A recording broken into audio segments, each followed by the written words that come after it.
یہ دیکھتے ہی دیکھتے مسلمان کدالے اور بیچلے لے کر زمین کا سینہ چیرنے لگے۔ ادھر سے وقت کے ایک بڑے شاعر حسان بن ثابت آ گئے۔ حسان نعت گاتے تھے اور انہیں رسول اکرم صلی اللہ تعالی علیہ وسلم ہمیشہ اپنے ساتھ رکھا کرتے تھے۔ اس موقع پر جب مسلمان خندق کھود رہے تھے، حسان رضی اللہ عنہ ایسے اشعار ترنم سے سنانے شروع کر دیے کہ خندق کھودنے والوں پر جنون طاری ہو گیا۔ خندق کی لمبائی چند گز نہیں تھی، میلوں دور تک جانا تھا۔ شیخین کی پہاڑی سے لے کر جبل بن عبید تک یہ خندق کھودنی تھی۔ زمین نرم بھی تھی اور شنگلاخ بھی تھی، اور یہ نہایت تیزی سے مکمل کرنی تھی کیونکہ دشمن سر پر آ بیٹھا تھا۔ قریش کا لشکر اس عجیب و غریب دفاع سے بے خبر احد کے پہاڑی کے دوسری طرف خیمہ زن تھا۔ اس کے پیچھے یہودیوں کا ہاتھ تھا۔ چلتے چلتے خالد کو اپنی آواز سنائی دینے لگی۔ اہل قریش تو ٹھنڈے پڑ گئے تھے، ان پر مسلمانوں کی دھاک بیٹھ گئی تھی۔ گھوڑا اپنی مرضی کی چال چلا جا رہا تھا۔ مدینہ ابھی دور نہیں تھا۔ خالد کو جھیپ سی محسوس ہوئی۔ اس کے قبیلہ قریش نے اسے شرمسار کر دیا تھا۔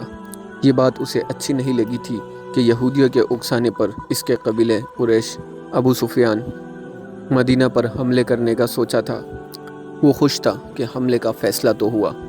اتنا بڑا لشکر جو سرزمین عرب پر پہلی بار دیکھا گیا تھا، یہ لشکر یہودیوں نے ہی جمع کیا تھا۔ اس پر خالد بھی مطمئن تھا کہ کسی نے بھی یہ کام کیا ہو۔ لشکر تو جمع ہو گیا تھا۔ وہ اس لشکر کو دیکھ کر ہی خوش ہو گیا تھا کہ اتنا بڑا لشکر مدینہ والے دیکھ کر ہی بھاگ جائیں گے۔ اگر مقابلے پر جم بھی گئے تو گھڑی دو گھڑی میں ان کا صفایا ہو جائے گا۔ وہ اس وقت تو بہت ہی خوش تھا جب احد کی پہاڑی کی دوسری طرف یہ سارا لشکر خیمہ زن تھا۔ جس صبح حملہ کرنا تھا، اس رات پر ایسی ہیجانی کیفیت طاری تھی کہ وہ اچھی طرح سو بھی نہ سکا۔ اسے ہر طرف مسلمانوں کی لاشیں بچھی ہوئی نظر آ رہی تھی۔ دوسری صبح جب قریش اور دوسرے اتحادی قبائل کا لشکر، جس کی تعداد 10,000 تھی، خیمہ گاہ سے نکل کر مدینہ پر حملے کے لیے شہر کے قریب پہنچا تو اچانک رک گیا۔ شہر کے سامنے ایک بڑی خندق کھدی ہوئی تھی۔ ابو سفیان جو لشکر کے قلب میں تھا، لشکر کو رکا دیکھ کر گھوڑا دوڑاتے ہوئے آگے جا پہنچا۔ قریش کے جنگجو کیوں رک گئے ہیں؟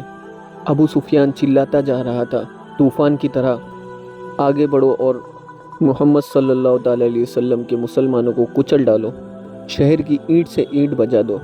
ابو سفیان کا گھوڑا جب آگے پہنچا تو اس نے گھوڑے کی لگام کھینچ دی اور اس کا گھوڑا اسی طرح رک گیا جس طرح اس کے لشکر کے تمام سوار رکے ہوئے تھے۔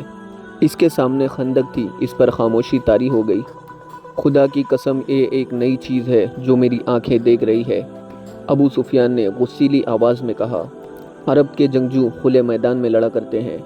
خالد بن ولید کو بلاؤ، عکرمہ اور صفوان کو بھی بلاؤ۔ ابو سفیان خندق کے کنارے گھوڑا دوڑاتا دوڑاتا لے گیا۔ کہیں بھی ایسی جگہ نظر نہیں آ رہی تھی جہاں سے اس کا لشکر خندق کو عبور کرتا۔